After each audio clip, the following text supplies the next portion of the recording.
ರಾಜ್ಯ ಕಾಂಗ್ರೆಸ್ ವಲಯದಲ್ಲಿ ಬಿರುಗಾಳಿಯೇ ಬೀಸಿದೆ. ಮತಗಳ್ಳತನ ಆರೋಪಕ್ಕೆ ವ್ಯತಿರಿಕ್ತ ಹೇಳಿಕೆಯನ್ನ ಕೊಟ್ಟಿದ್ದಕ್ಕೆ ಸಚಿವರ ತಲೆದಂಡವೂ ಆಗಿದೆ. ಹೈಕಮಾಂಡ್ ಸೂಚನೆಯಂತೆ ಕೆಎನ್ ರಾಜಣ್ಣ ಅವರನ್ನ ಸಚಿವ ಸಂಪುಟದಿಂದ ವಜಾ ಮಾಡಲಾಗಿದೆ. ಇದು ಪಕ್ಷ ವಿರೋಧಿ ಹೇಳಿಕೆಗಳನ್ನು ಕೊಡುವ ನಾಯಕರಿಗೆ ಎಚ್ಚರಿಕೆಯ ಪಾಠವೂ ಆಗಿದೆ. ಇಷ್ಟೆಲ್ಲ ಚಟುವಟಿಕೆಗಳ ನಡುವೆ ರಾಜಣ್ಣನವರ ಮುಂದಿನ ನಡೆ ಏನು ಅನ್ನೋದರ ಬಗ್ಗೆ ಕುತೂಹಲ ಕೂಡ ಹೆಚ್ಚಾಗಿದೆ. ಈ ಕುರಿತ ಒಂದು ವರದಿ ಇಲ್ಲಿದೆ.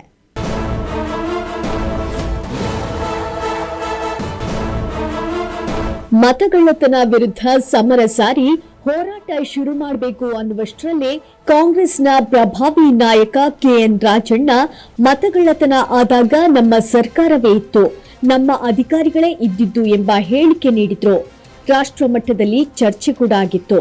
ಇದು ರಾಹುಲ್ ಗಾಂಧಿ ಸೇರಿದಂತೆ ಇಂಡಿಯಾ ಮೈತ್ರಿಕೂಟದ ನಾಯಕರ ಕೆಂಗಣ್ಣಿಗೆ ಗುರಿಯಾಗುವಂತೆ ಮಾಡಿತ್ತು.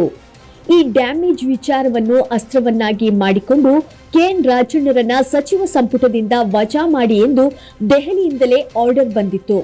ಹೈಕಮಾಂಡ್ ಆಜ್ಞೆಗೆ ರಾಜ್ಯ ಕಾಂಗ್ರೆಸ್ ನಾಯಕರು ಸೇರಿದಂತೆ ಸಿಎಂ ಸಿದ್ದರಾಮಯ್ಯ ಅವರು ತಲೆದೂಗಿದ್ದಾರೆ.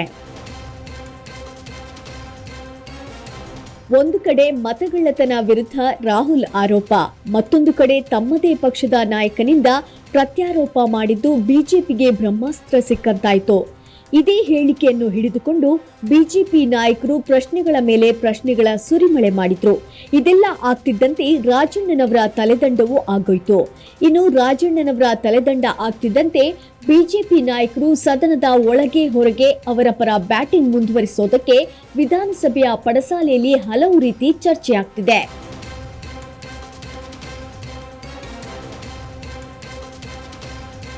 ಹೈಕಮಾಂಡ್ ಆದೇಶದಂತೆ ರಾಜಣ್ಣ ತಲೆದಂಡ ಆಗಿದೆ.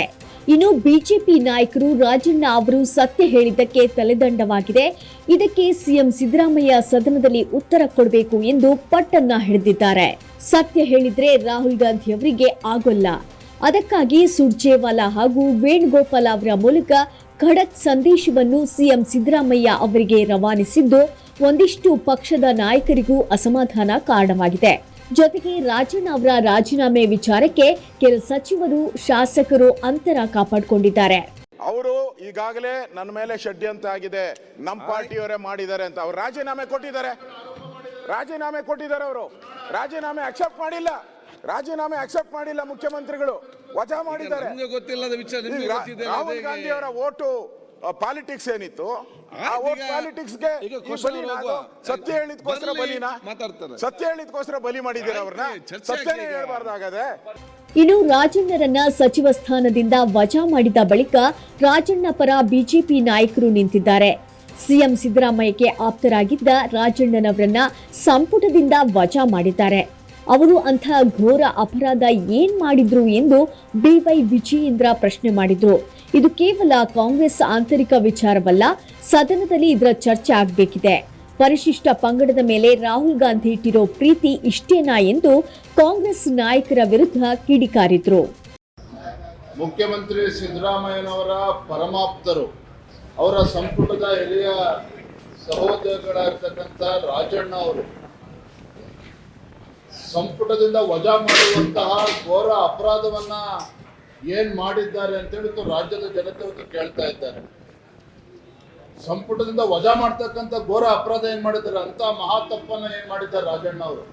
ಇದು ರಾಜಣ್ಣ ಹಿರಿಯ ಸಚಿವರ ಸಂಪುಟದಿಂದ ವಜಾ ಆಗಿದೆ. ಇದು ಕೇವಲ ಕಾಂಗ್ರೆಸ್ ಪಕ್ಷದ ಆಂತರಿಕ ವಿಚಾರ ಅಲ್ಲ, ಇದು ಸದನದಲ್ಲಿ ಇದ್ರ ಬಗ್ಗೆ ಚರ್ಚೆ ಆಗ್ಬೇಕಾಗ್ತದೆ. ಯಾವ ಕಾರಣಕ್ಕೋಸ್ಕರ ಅವರನ್ನ ಸಂಪುಟದಿಂದ ಕಿತ್ತು ಬಿಸಾಕಿದ್ದಾರೆ ಇವತ್ತು?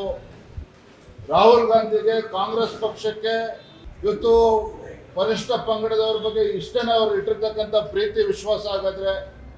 ಒಟ್ಟಲ್ಲಿ ಕಾಂಗ್ರೆಸ್ ವಲಯದಲ್ಲಿ ಅಕ್ಟೋಬರ್ ಕ್ರಾಂತಿ ಬಾಂಬ್ ಹಾಕಿದ್ದ ರಾಜಣ್ಣ ಅವರ ತಲೆದಂಡವಾಗಿದೆ. ಅಕ್ಟೋಬರ್ ಕ್ರಾಂತಿಗೆ ರಾಜಣ್ಣ ಅವರು ಈಗಲೇ ಕಿಚ್ಚು ಹಚ್ಚಿದ್ದಾರೆ ಎಂಬ ಸುದ್ದಿ ಹರಿದಾಡ್ತಿದೆ. ಸದ್ಯ ತಮ್ಮದೇ ಪಕ್ಷದ ನಾಯಕರ ವಿರುದ್ಧ ರಾಜಣ್ಣ ಅವರು ಅಸಮಾಧಾನವನ್ನ ಹೊರಹಾಕಿದ್ದು ಅವರ ಮುಂದಿನ ನಡೆ ಏನು ಅನ್ನೋದು ರಾಜಕೀಯ ವಲಯದಲ್ಲಿ ಬಿಸಿ ಬಿಸಿ ಚರ್ಚೆಯಾಗ್ತಿದೆ. ಒಂದು ಕಡೆ ಬಿಜೆಪಿ ಸೇರ್ತಾರಾ ಎಂಬುದನ್ನ ಕಾದು ನೋಡಿ. News desk, Janashri news, Bengaluru.